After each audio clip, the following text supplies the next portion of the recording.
Usage of diacritics in loanwords.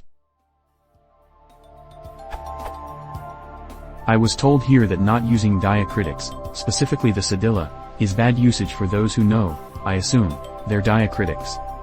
Is that correct?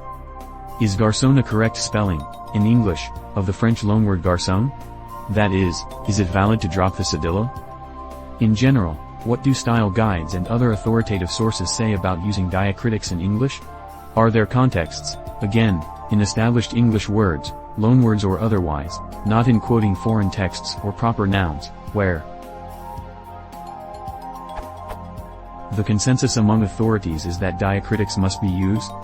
Diacritics were once used, but are no longer in widespread use, even by professional typographers. Superscript 1, diacritics once in widespread use are actively discouraged today. What is the general disposition of diacritics in modern English in professional writing and typesetting, taking into account prestigious sources in both print and online? I'm more interested in proper orthography than in effective typography, but I'd appreciate perspectives from both fields squared. I would like answers from a range of authoritative sources, like Style Guides, Chicago, App, etc., or House Styles, The New Yorker, The Atlantic, The New York Times, etc. Superscript 1 for example, cooperation, beloved of The New Yorker? Squared bonus points, what about ligatures? When debating this topic with my friends, should I cavil about diaresis or diaresis?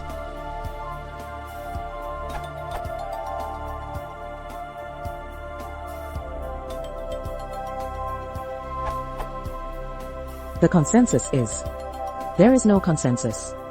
In fact, some of the style guides I checked didn't even mention it. In that case you can just use the spelling recommended by a dictionary. That's what the Chicago Manual of Style Online recommends. Generally, we leave such things to the dictionary. Our main arbiter in matters of spelling, Webster's 11th, tends to preserve diacritics in words that are direct imports, especially when they are essential to pronunciation. So write applique, which happens to be the only option given in Webster's. In the case of decor, the accent isn't absolutely essential to pronunciation. That may be the reason Webster's allows either decor or decor. Many of the house style guides that I found did specify if/how to use diacritics. The Economist. On words now accepted as English, use accents only when they make a crucial difference to pronunciation. Cliché, soupçon, facade, café, communiqué, exposé, bachata, decor, elite, fated, naive. If you use one accent, except the tilde, strictly a diacritical sign, use all, émigré, mêlé, protégé, résumé. BBC. We do not include accents, either in accented words that have passed into the English language or in foreign names, e.g., he had his breakfast in a cafe and the Brazilian football legend Pelé scored twice. NY Times. They give spellings for a number of words in their book, for example garçon, facade. All other words should be spelled according to a dictionary.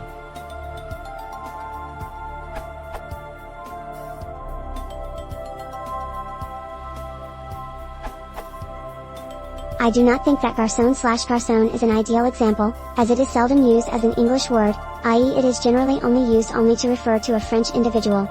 A better loanword with a cedilla is provided in the quotation in the answer by @user 3293056, the word facade/facade, which I would consider a word used in normal educated English speech, especially in an architectural context.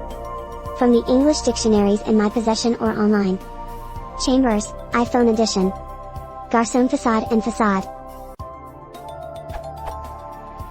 Oxford Encyclopedic English Dictionary, 1991. Garçon facade.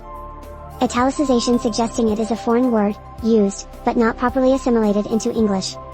Cambridge Dictionary, online. Garçon facade. Merriam-Webster Dictionary, online. Garçon facade. Conclusions. I, personally, would never use garçon/garçon as an English word. I think that is why the cedilla is retained by the dictionaries, and if I did use the word I would follow them. In contrast, the dictionaries that I have consulted suggest that modern, especially us, usage is to drop the cedilla from the more integrated loanword, facade/facade. I did use Google Ngrams to try to check this, but unfortunately these are based on scanned books, and inspection of individual cases where the books were in French, another problem, indicated that the scanning had missed cedillas, rendering the analysis useless.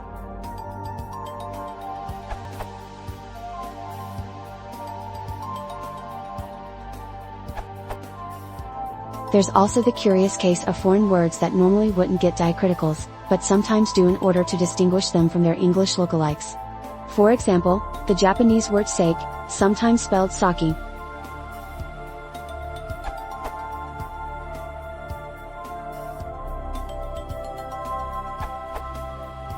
Ghana's Modern American Usage, 2009, claims cedilla / still in some Romance languages, for example, French and Portuguese, a diacritical mark that appears under the letter C to indicate that the letter is pronounced softly, as an S rather than hard as a K. Most loanwords used in English that had cedillas are now usually spelled without soupçon, garçon, façade, facade.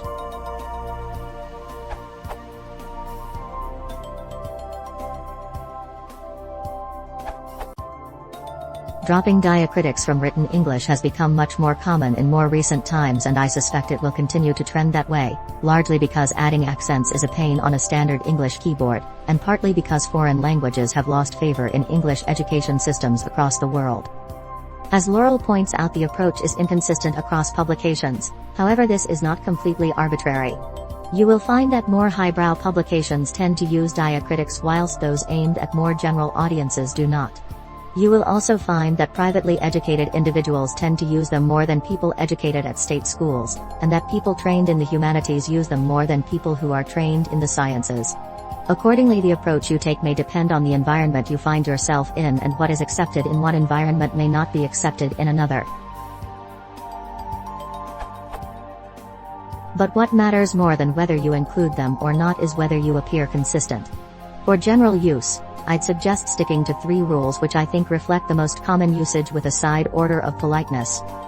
For any English word you'd write in normal text, leave them out. For any word you treat as a foreign word, i.e. you show it in italics, leave them in.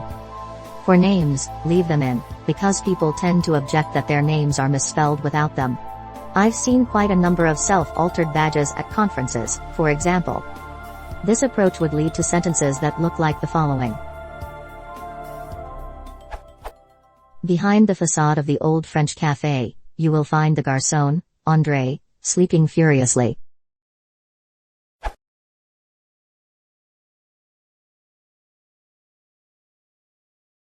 If you want to support the channel, please consider subscribing.